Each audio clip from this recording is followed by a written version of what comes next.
किसानों ने आंदोलन किया अंग्रेजी साम्राज्य के खिलाफ, आप खुद खड़े हुए क्योंकि आपकी यहाँ की परंपरा रही है कि आप जागरूक हो और कि आपने हमेशा इस देश की राजनीति की दिशा दिखाई है और बनाई है।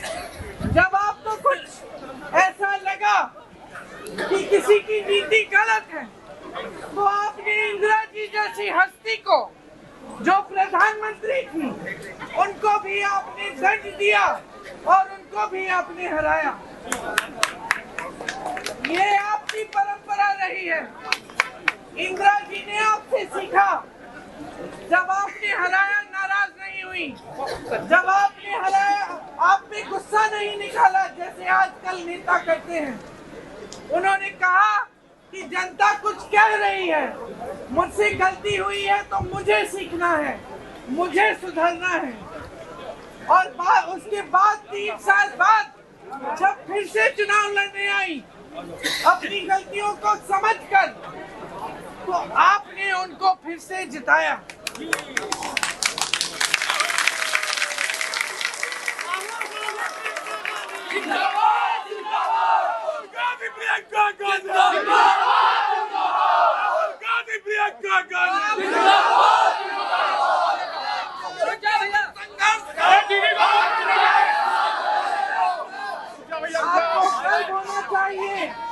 अपने आप पर, क्योंकि हर समय पे आपने इस देश को सही बात दिखाई है और सिखाई है। आज इस देश में जो सरकार है उसने आपको पूरी तरह से नकारा है। आज जो प्रधानमंत्री है वो सबसे बड़े कायर है इस देश के। उनसे कोई सवाल पूछता है वो उसे दबाने की कोशिश करते हैं, गिरफ्तार करते हैं, संसद से निकालते हैं। हिम्मत नहीं है लड़ने की और कट चुके हैं जनता से। आज जो संघर्ष आप कर रहे हैं, जो आपका जीवन है, जो जिन समस्याओं का सामना आप हर रोज कर रहे हो, महंगाई इतनी है कि मेरी बहनें दुकान जाती हैं खाली हाथ लौटाती हैं। महंगाई इतनी है कि घर पे किसी का इलाज करना पड़ता है तो घबराहट होती है कि पैसे कहां से आएंगे। आज किसान गरीबी की दलदल में फंसा हुआ है। हर सामान जो खेती के लिए इस्तेमाल करना पड़ता है उस पे जीएसटी लगी हुई है। हर सामान महंगा होता है।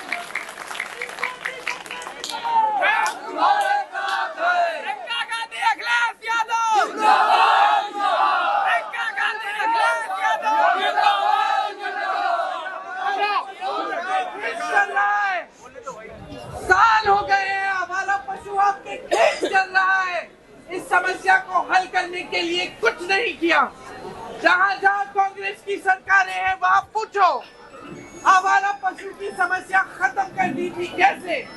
गौशालाएं बनाई अच्छी वाली, ऐसी नहीं जो यहाँ पे आपके यहाँ बनती हैं। अच्छी गौशालाएं बनाई, गौशालाओं से महिलाओं को रोजगार मिला। गोबर खरीदा, सरकार ने गोबर खरीदा ताकि गोबर गैस बना के आपको दे पाए। जब गोबर खरीदने लगे लोगों ने आवारा पशु की देखभाल करनी शुरू की क्योंकि उनकी आमदनी बन रही थी। समस्याओं का हल है। पेट्रोल डीजल का दाम इतना बढ़ चुका है, मिट्टी की तेल नहीं मिल रही है, चीनी नहीं मिल रही है। और मोदी जी की यह हिम्मत है कि मंच पे खड़े होकर कहते हैं कि ये देश विकसित हो गया है, कि अर्थव्यवस्था मजबूत है, कि किसान खुशहाल है। कहाँ है खुशहाल किसान? दिखाओ मुझे। किसान रो रहा है किसान।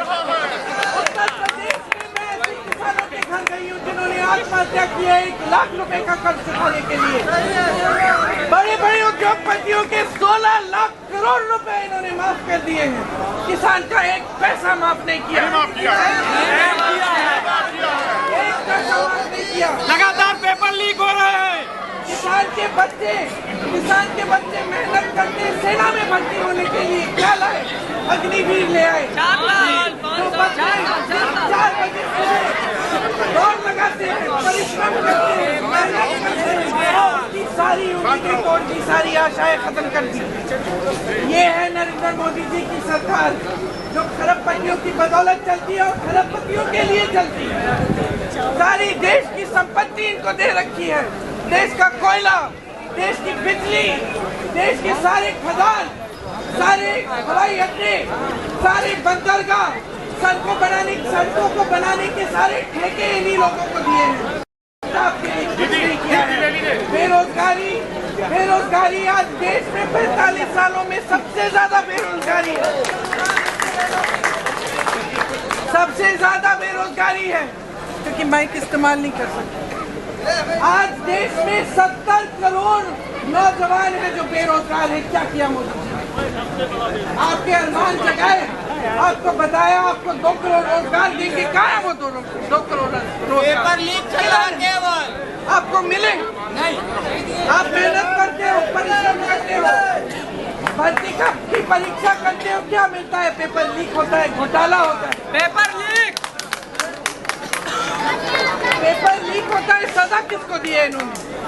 सजा दी है इन्होंने किसी को पेपर लीक के लिए, क्योंकि इन्हीं के नेता सारे घोटाले करते हैं और हम सबको भ्रष्ट बना रखा है, अपने आप को ईमानदार, सबसे चंदा ली है। आपको जो टीका लगा है, कोविड का जो टीका लगा है, तो सबको लगा, हमको भी लगा, उसकी कंपनी से इन्होंने 52 करोड़ चंदा लिया है। गुजरात में पुल गिरा, सैकड़ों लोग मर गए, सैकड़ों लोग बह गए पानी में। उस पुल बनाने वाली को कंपनी से उन्होंने चंदा लिया है। 60 गांठ है इनकी बड़ी बड़ी खरबपतियों से। इनको कोई परवाह नहीं है आपसे, आपकी कोई परवाह नहीं है। जाग जाओ, जाग जाओ। ये जो अंधेरा है ना, ये आपका भविष्य भी अंधेरे में है आज, क्योंकि ये लोग कुछ नहीं करेंगे आपके लिए। अगर नीयत ठीक होती तो नीतियां भी आपके तहत बनती, गरीबों के लिए बनती, कर्ज आपके माफ होते, नौकरियां आपको मिलती, इनके बच्चों को नहीं।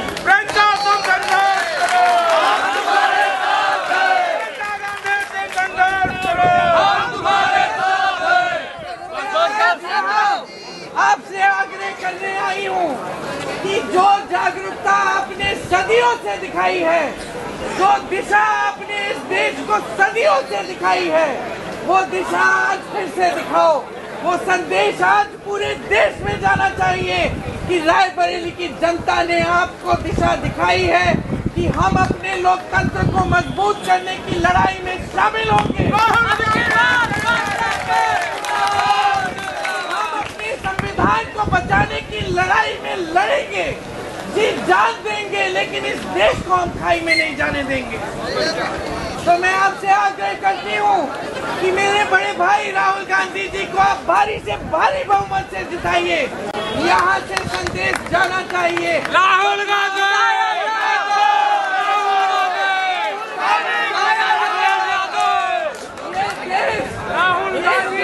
बदलाव चाहता है। ये देश झूठे वादों से थक गया है। ये नाटक नौटंकी जो मोदी जी ने रोज टीवी पे चलाई हुई है, इससे थक गया है ये देश। ये देश छुटकारा पाता है इन लोगों से। ये देश चाहता है कि हमारा लोकतंत्र मजबूत बने, कि हमारे अधिकार मजबूत बने, कि हमारा संविधान मजबूत बने और हमारा देश बुलंद हो, हमारे भविष्य बुलंद हो। यही आग्रह है आपसे। भारी बहुमत से कांग्रेस पार्टी को विजयी बनाइए, बदलाव लाइए इस देश में, अपने भविष्य को मजबूत फिर से बनाइए। जय हिंद, जय हिंद।